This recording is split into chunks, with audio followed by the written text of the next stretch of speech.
right, everybody, welcome to my build log for the AOS 25. It's a Cinewhoop by Chris Rosser right here. It's a carbon fiber build. And if you watch any of my other build vids, we're gonna talk about thoughts and opinions first, and then we'll get right into that build log right here, okay? So this one is actually retrofitted with the DJI O4 camera here.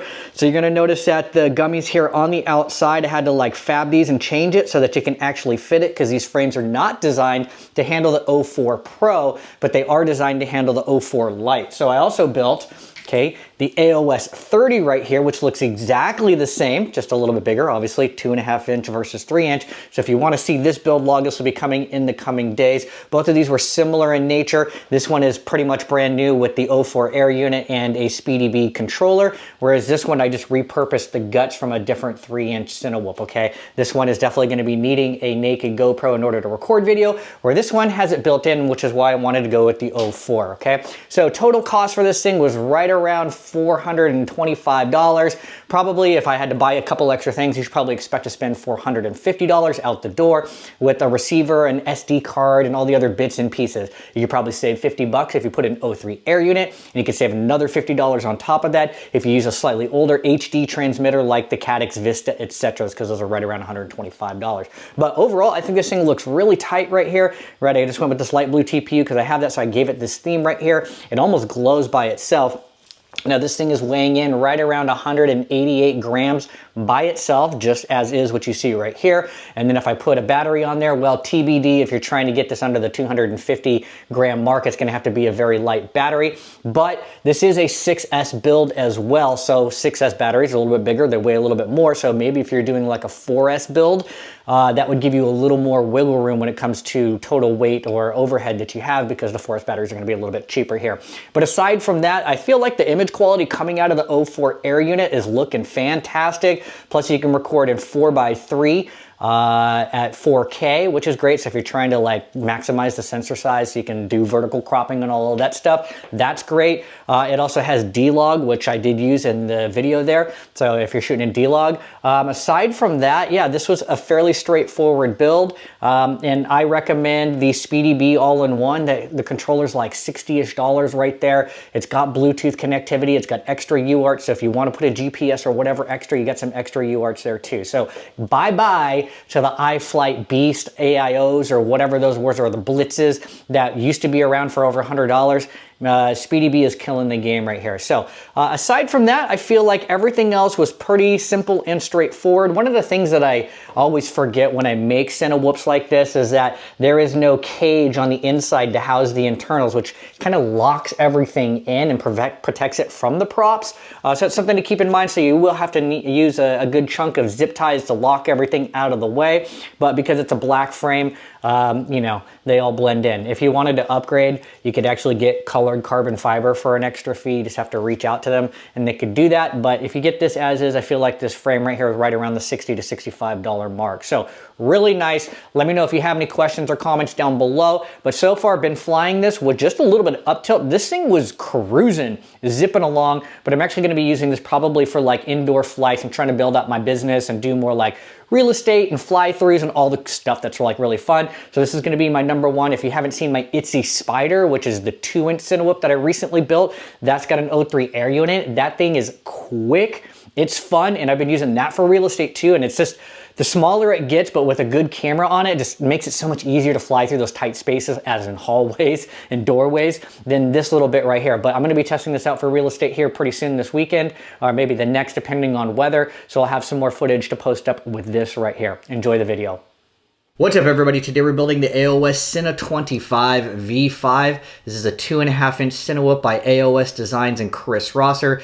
I love all of his different frames, okay? So you can see that we're going to be putting in the O4 air unit, the latest and greatest from DJI. I've also got the SpeedyBee all-in-one right here, which is a great stack. These are like under $65. They have additional UARTs, and they can handle 40 amps per motor, which is more than enough for something like this. Now, the original idea was I was going to repurpose all of the guts here from my Pavo 25 build, which I've been using for real estate and helping to build my portfolio. I'm just ready for something new. I was going to take all of the guts and put this in here, but I was going to upgrade it to an O3 air unit, but somehow the DJI O4s are cheaper than the O3 right now due to the political climate. Don't understand how that's going to be. And then I decided to upgrade this. So all we're going to be taking from here are the motors and the props, and then everything else is going to be fairly new. Now, I just finished building the Cine30 right here. So this is the 3-inch, exact same frame, exact same build, pretty much through and through. I took all of the guts out of my Pavo 30 and put it in here. So it was really just a frame swap. So overall, this thing looks pretty good. I haven't gotten dialed in yet. We're still working out some of the details, but this is what this looks like. And if you want to see what this build, how this came together, I'll put a link to it. This one, I am flying a naked GoPro on it.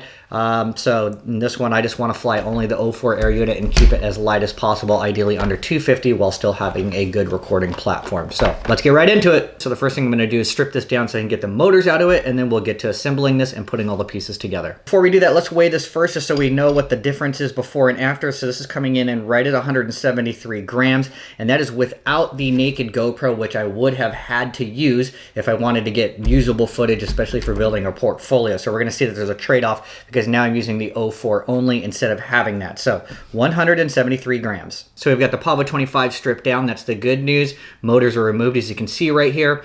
But you're going to also notice that the motor wires are just a hair too short to reach the flight controller and ESC. So that means one of two options. I can either buy 4 new motors and just clip the wires quick and easy, or I could spend my own time, which is free, extending all of the wires. So I think I'm just going to do that for recycling purposes so these don't go to waste. So I'm going to have to extend all these wires by about 1 inch or so, and then we will be on to the next step. All right, so we got that taken care of. I think that was worth not spending $60. So let's take a closer look at this. Now, in Chris's original video, he starts to put on the standoffs first. I like doing that last, so we have plenty of space to work with right here. Now, when you look at the frame, they come with press nuts in it, so you want to make sure that the press nuts are facing up so that you can feel the textured side of it, yes, versus the smooth side, like so. Now, these 2 holes, this is going to be facing the front because this is going to hold the camera cage, and then back here where there's a little notch, this is your cutout if you want to do like a panel-mounted XT30 or something, or just fish the power wire up, okay? So what I'm going to do is I'm going to start, tinning up all of my pads here, and what I learned from the last time is before you put the motor wires on is to make sure that you do your power lead as well as the capacitor first. Okay, so the power lead is probably going to come from here, and then I'm not even going to use it. I'm just going to fish it up through here. And then the capacitor, I'm going to put on some leads as well. You could probably bend it and have it come out here, but I've always had better success having the capacitor on, wires first, and then you can zip tie it somewhere right around here. There isn't a whole lot of space. When it comes to your electronics, is on the bottom side here, you're going to have your VTX, and then that's going to go towards the front. And then what you'll see here with the 30 is that I actually had the ELRS or the receiver come out the front here, and then I have it held in place by the GoPro mount. So that's what I'm going to do exactly the same here. So I'm going to tin everything up, and then we will see you at the next step once I put the power lead and the capacitor on. All right, so I got this set. I did a couple of things. We got the power lead, we got the capacitor, and I got the receiver on here. And then now what we're going to start to do is some assembly here for the frame. So you're going to take some of the longest screws, and these are going to come up through the bottom here, and the stack is just going to sit right on top. So we're just going to do these 4 ones to start. And then you've got something that looks like this, so the screws are coming up. So what I'm going to do now is I'm going to start to attach the different motors. Probably just put 2 screws in all the way around, and then we'll set the stack on and start soldering the motors to the stack. Okay, so a few things I need to address right here and food for thought for you.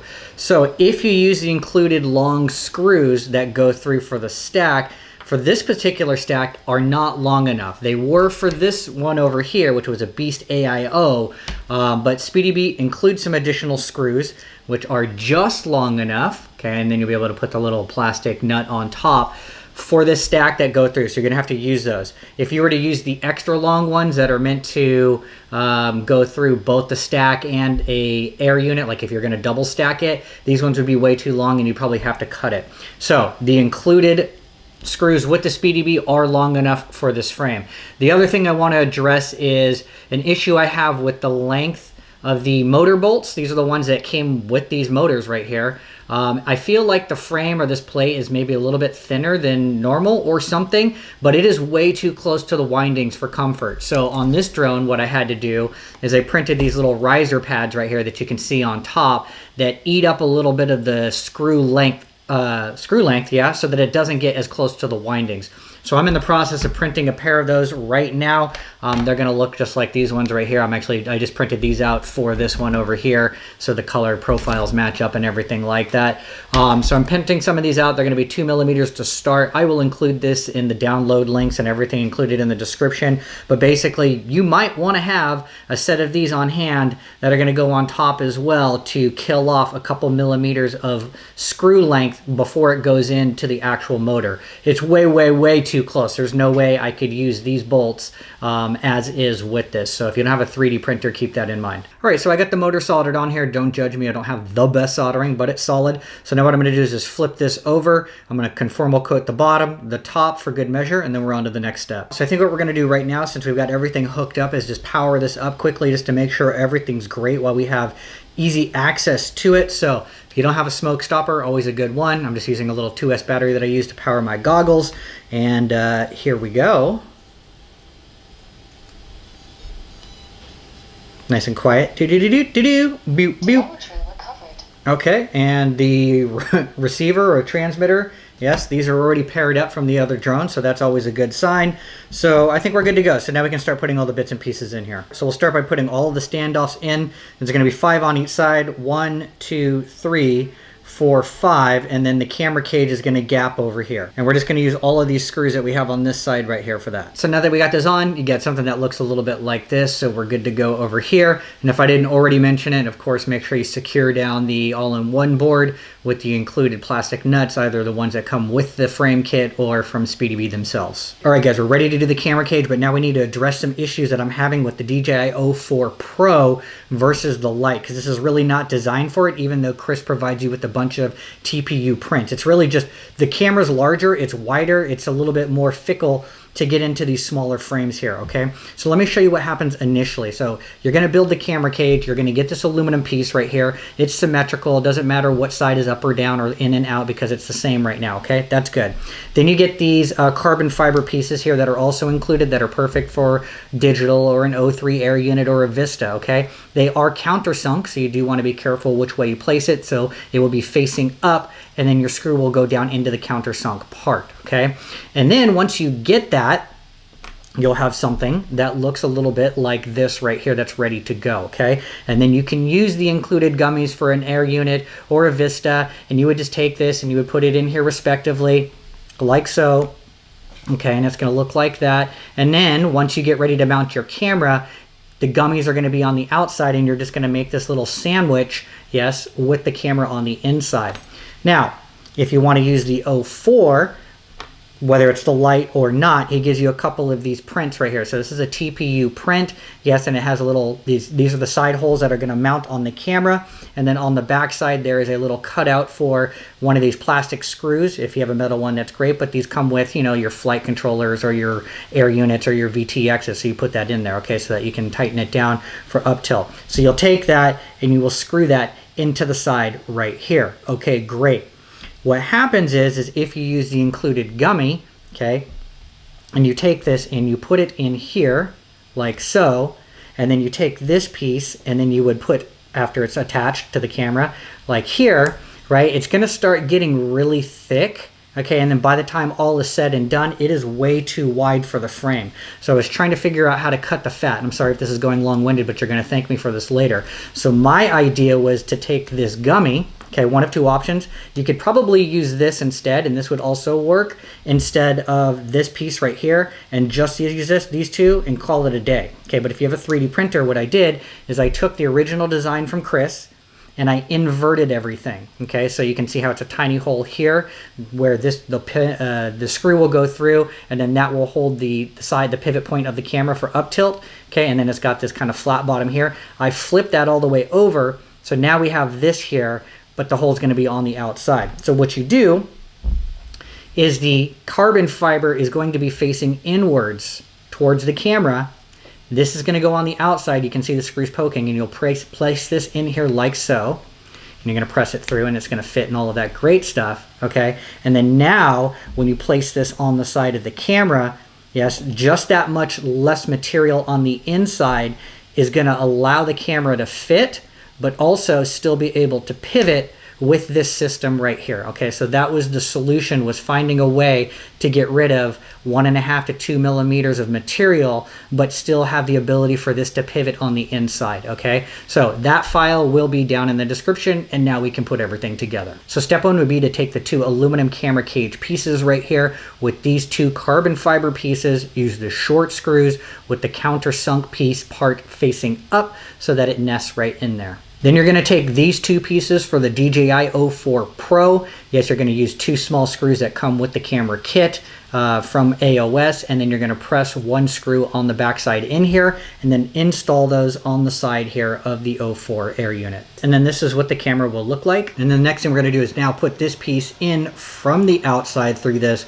with the hole facing towards the front. So just invert that, place that in here, you're going to press through, and it's going to look just like that right there. Like I said, a good compromise.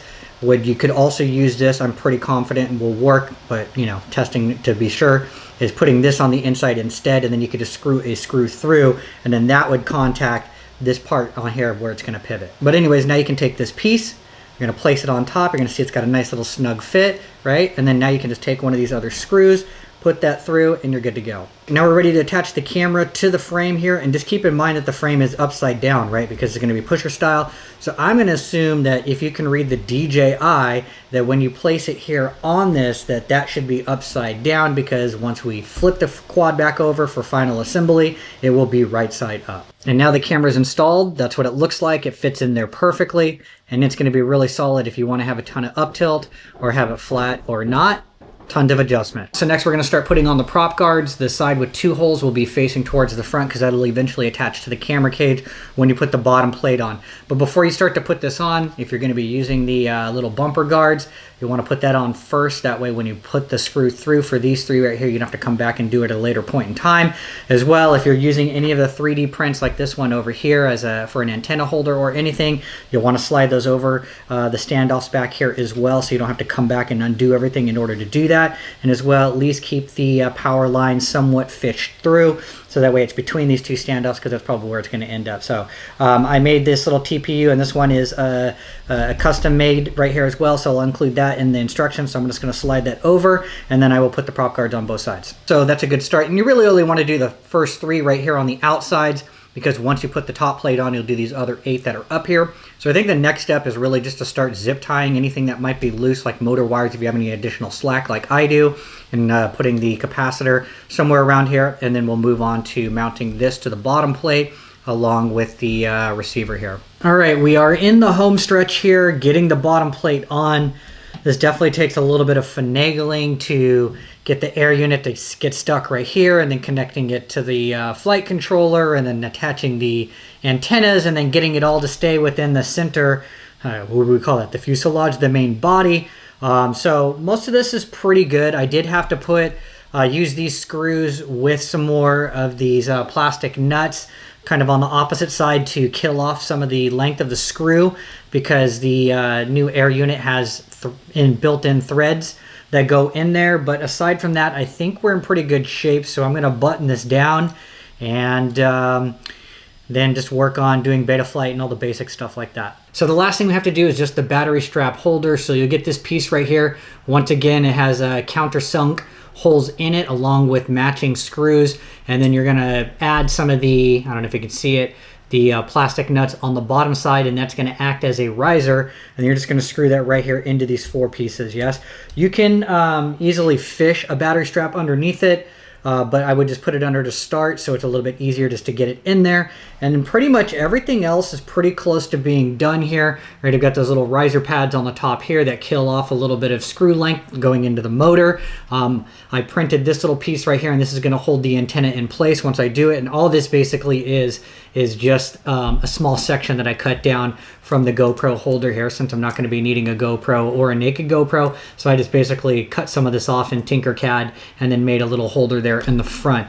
But aside from that, everything else looks good to go. Like I said, we got to activate the DJI and do some beta flight settings. But aside from that, we're done. Okay, so I'm not going to do a full walkthrough setting up beta flight, but there are a couple things that are important to keep an eye on. So you'll notice that the accelerometer works perfectly now. Now keep in mind that, right, we installed everything upside down because this is a pusher drone, not as seen here.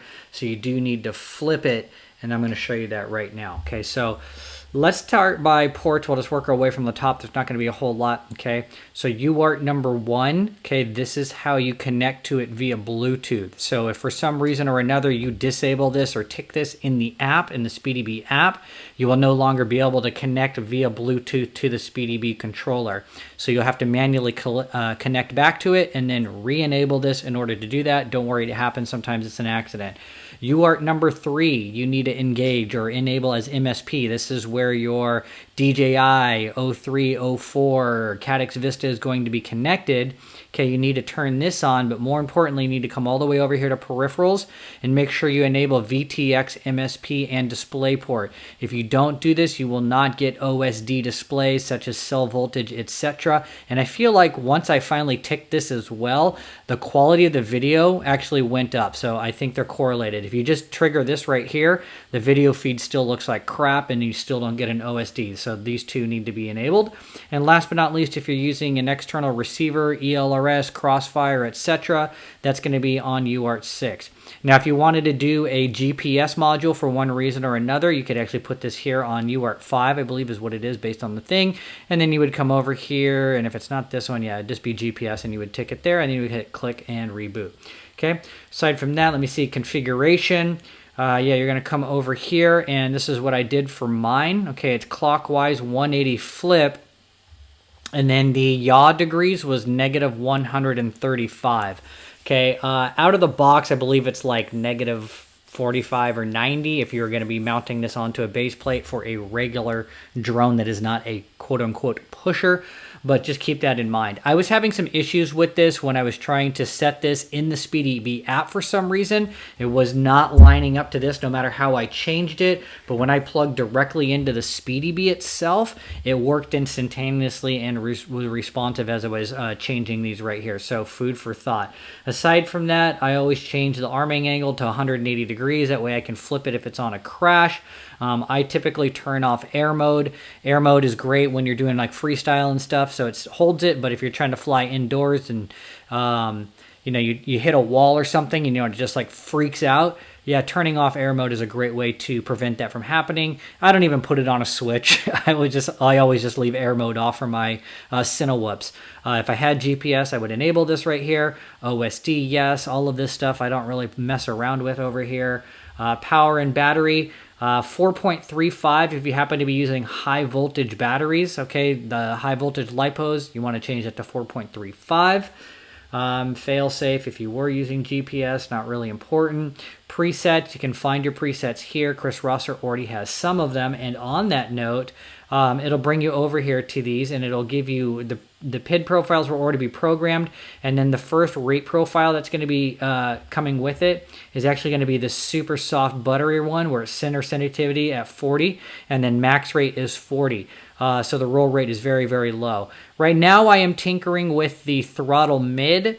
I lowered it down to 0.45 because I wanted it to take off a little bit sooner than half throttle. So I've lowered that down, and then I'm still exploring throttle expo. If you're trying to fly indoors, you want really smooth buttery footage and it flies level, you're going to want to explore this. I can't tell you what's going to be the best because it somewhat changes depending on the battery size and weight as well, but you need to tinker with this right here. This is the magic sauce.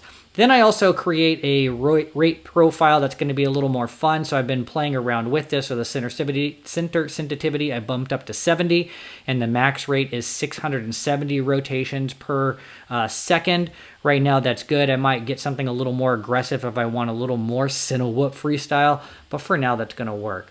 Make sure the receiver works, all of that great stuff. And then motors gets a little bit tricky because remember, once again, you built this thing upside down and then we inverted it, okay? So typically what I do is while it's upside down, I play with motor direction, okay? And then I spin everything individually and make sure everything is spinning props out, okay? And then once that happens, I flip the quad back over and then I click on reorder motors. And then when I click this, it's gonna spin up your different motors when you're looking down on it, like naturally, and you just click this and then it takes off perfectly. Okay, so that's pretty much all I need to say about that. OSD, you can come over here and pick all the different things that you want. Longitude, latitude, I have some GPS stuff up here. I have no reason why, because I'm not even putting GPS on this for right now, but I like having it there just in case I decide to one day. Typically, I put all of my GPS stuff up on the upper left-hand side. This is my flip over after a crash arrow right here. My receiver settings are over here, and then usually right below me, under my eye line, is where I have my milliamps consumed, what my cell voltage is, and then this one right here is for what your throttle value is. It's really nice to understand like how much throttle you're giving, and it gives you a direct value, so it's always something to keep in mind. Aside from that, that's everything you need to know as far as beta flight, but most importantly, the ports, okay, and then configuration with the gyro here if you're building this exact same quad. So now we're going to do final weigh-ins with this. So it's got everything on it, all the TPU, everything I'm ever going to use with this as the drone by itself. 188 grams. So if you remember at the beginning, the Pavo 25 was 173 grams, but this has the 04 air unit and I can record strictly off of that, where the other one was a Vista, and I was using a naked GoPro like this. So if I were to put this on top, this would now weigh 246 grams, and I haven't even put a battery on yet. Okay, so 187 grams, and let's see if we put a 550, and keep in mind this is a 6S build too, so there are some downsides to that because the battery's a little bit heavier. So we're at 276 with just a 550, so we're over the 249. If I put a 660 on here, that's a 6S, 287 grams. We just keep climbing the ladder here, 850 mil, Herma, 340, and then if we put a 1 amp hour battery on here, 356 grams, okay? So even if I go super light, I'm still gonna be over, I won't be under 250. And then if I'm trying to be compliant with the FAA and I put a module on here, at the lightest we're looking at 293 grams. And then if I get really ambitious and I wanna do extra angles, right, I could put that on 350 grams. It'll still carry all of that. Will it be compliant? No. Is anybody checking? I don't know, we'll find out. But at any rate, by itself, you know, 276 grams with the smallest battery. It's got the 04 built in. Yeah, I think that's a pretty good compromise.